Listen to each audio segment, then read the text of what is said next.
વિસ્તારના ધારાસભ્ય ચૈતર વસાવા ખૂબ ચર્ચામાં છે, કારણ કે એમના પર એવો આરોપ છે કે તેમણે ભારતીય જનતા પાર્ટીના સંજય વસાવા પર જાનલેવા હુમલો કર્યો। આખી ઘટનાને લઈને ચૈતર વસાવા સામે ફરિયાદ નોંધાઈ ને ફરિયાદ નોંધાતાની સાથે જ પરમ દિવસે ગત રાત્રિના રોજ એમની સામે ફરિયાદ નોંધાઈને એમની ધરપકડ કરવામાં આવી। ધરપકડ થયા બાદ થોડો માહોલ ગરમાયો। માહોલ એ પ્રમાણે ગરમાયો કે ચૈતર વસાવાના સમર્થકો ડેડિયાપાડા પહોંચ્યા અને ત્યાં પોલીસ સામે અને સરકાર સામે આક્રોશ વ્યક્ત કર્યો અને ભારતીય જનતા પાર્ટીના નેતા સામે આક્રોશ વ્યક્ત કર્યો। ત્યારે આખા મુદ્દાને લઈને હવે ચૈતર વસાવાને મેડિકલ ચેકઅપ માટે હોસ્પિટલ લઈ જવામાં આવ્યા છે। શું છે સમગ્ર મામલો, જાણીએ વાત વિગતવાર।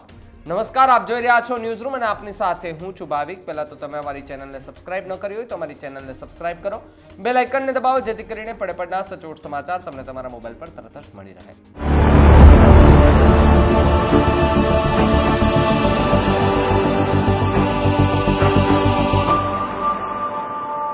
ડેડિયાપાડામાં પંચની મીટિંગ હતી ને આ મીટિંગમાં ધારાસભ્ય ચૈતર વસાવા સાથે સાથે તાલુકા પ્રમુખ સંજય વસાવા આ બધા જ લોકો હાજર હતા। જો કે આ મીટિંગની અંદર જે સંક્ષિપ્ત લોકોનું લિસ્ટ હોય એટલા જ લોકો હાજર રહેવાના હોય છે। ત્યારે ચૈતર વસાવાના એવા આરોપ છે કે સંજય વસાવા અને બે લોકોને લઈ આવ્યા હતા કે જે કોઈ હોદ્દો કે જેમનું કોઈ ત્યાં નામ ન હતું। હવે આ લોકોને કેમ લઈ આવ્યા તે બાબતને લઈને બોલાચાલી થઈ। સંજય વસાવાએ એવા પણ આરોપ નાખ્યા હતા કે ભાઈ અંદર ચૈતર વસાવાએ ગાળાગાળી કરી, મહિલાઓ બેઠી હતી એટલે અમે કહ્યું કે સભ્યતાથી વાત કરો ભાઈ। એ બાદ એમણે મારા પર છૂટો ગ્લાસ ફેંકવાનો પ્રયત્ન કર્યો, જો કે એ ગ્લાસ મને ન વાગ્યો અને પોલીસને લાગ્યો। આખા મુદ્દાને લઈને પોલીસે ફરિયાદ નોંધી, ફરિયાદ નોંધ્યા બાદ ડેડિયાપાડાથી કહી શકાય કે રાજપીપળા ખાતે એમને લઈ જવામાં આવ્યા। એ દરમિયાન જે દ્રશ્યો સામે આવ્યા એ ખૂબ જ કહી શકાય કે ભયાનક દ્રશ્યો હતા કે એમના જે સમર્થકો છે એ સમર્થકો એમની જીપની પાછળ દોડતા હતા। સાથે જ ગઈકાલના જે દ્રશ્યો સામે આવ્યા હતા કે જેની અંદર જેલની અંદર જે ચૈતર વસાવાને જે પોલીસ સ્ટેશનમાં રાખવામાં આવ્યા હતા, કોર્ટમાં લઈ જવામાં આવ્યા હતા, તેની પાછળ એમના સમર્થકો પણ જતા હતા। પોલીસ સાથે અનેક વખત બબાલો થઈ હતી। વિસાવદરના ધારાસભ્ય આમ આદમી પાર્ટીના ગોપાલ ઇટાલિયા એ પણ ત્યાં પહોંચ્યા હતા, એને પણ 3 થી 4 જગ્યાએ રોકવામાં આવ્યા હતા। ત્યારબાદ ચૈતર વસાવાની સાથે જે કેસ લડવાનો હોય છે ગોપાલ ઇટાલિયા લડી રહ્યા છે। ગોપાલ ઇટાલિયાએ ગેટની બહાર પોલીસને પણ કહ્યું હતું કે ભાઈ હું એમનો એડવોકેટ છું, મને અંદર જવા દો। તો એક તરફ એવું પણ દેખાઈ રહ્યું છે કે પોલીસ તાનાશાહી કરી રહી છે।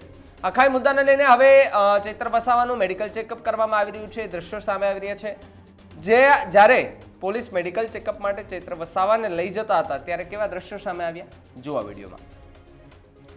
તો જે રીતે ગઈકાલે કોર્ટની અંદર સુનાવણી થઈ, પોલીસે રિમાન્ડ માંગ્યા તો રિમાન્ડ મંજૂર કર્યા।